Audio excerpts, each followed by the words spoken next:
Alright, The Coin Catastrophe by Jamie Danis, starring Kevin Shue. Bob has $16 in coins in his bag, some nickels and some dimes. The amount of dimes is 10 more than the amount of nickels. Then Kevin ekes into Bob, and Bob drops all of his nickels down the storm drain. However, Bob still wants to buy as many pieces of 5-cent candy as he can. Assuming that Kevin is banned from eking, how many pieces of candy can Bob buy? So, we are first going to focus on this part of the equation of the problem. And so we've got some are nickels, some are dimes, and the amount of dimes is 10 more than the amount of nickels. So we're going to make the amount of nickels x, and the amount of dimes x plus 10, because 10 more than the amount of nickels are the dimes. And so we're going to multiply that by the value of each coin. We know that nickels are worth 5 cents and dimes are worth 10 cents.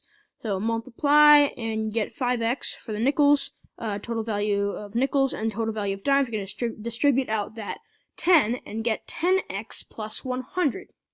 It's easy enough. And so now we know that Bob has $16 of coins in his bag, and but we're working in cents here, so we're going to say 1,600 cents.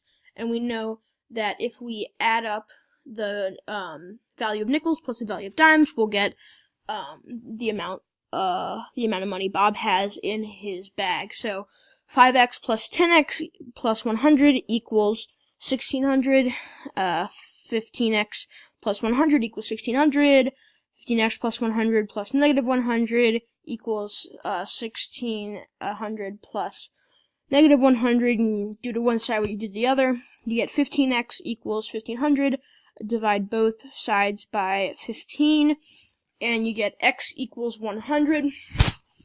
So now we've got x equals 100, and x plus 10 is the number of dimes. So 100 plus 10, we've got 110. Now we're just going to check and make sure that's right. It's pretty simple. We're just going to multiply number of coins by value of each. So 100 times 5. And then we're going to do the same for the for the dimes. So number of coins times value of each. So 110 times 10.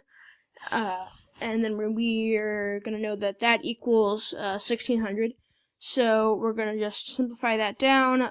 500 plus 1,100 equals 1,600, and that is true. So we know we did that right. Yay. Now Kevin ekes into Bob, and Bob drops all of his nickels down the storm drain. So now we know that the total value of all of Bob's nickels is 500 cents.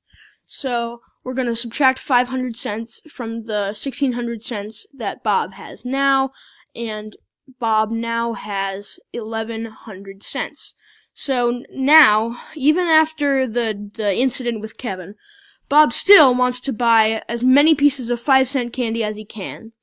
Now, assuming that Kevin is banned from eking, Bob probably put out a restraining order, how many pieces of candy can Bob buy? So we know that each piece of candy is 5 cents. So if we divide 1,100 by 5, we will get the amount of pieces Bob can buy, which is 220. And since Kevin can't do anything, 220 pieces of candy. That's for Bob. Yep. Thank you.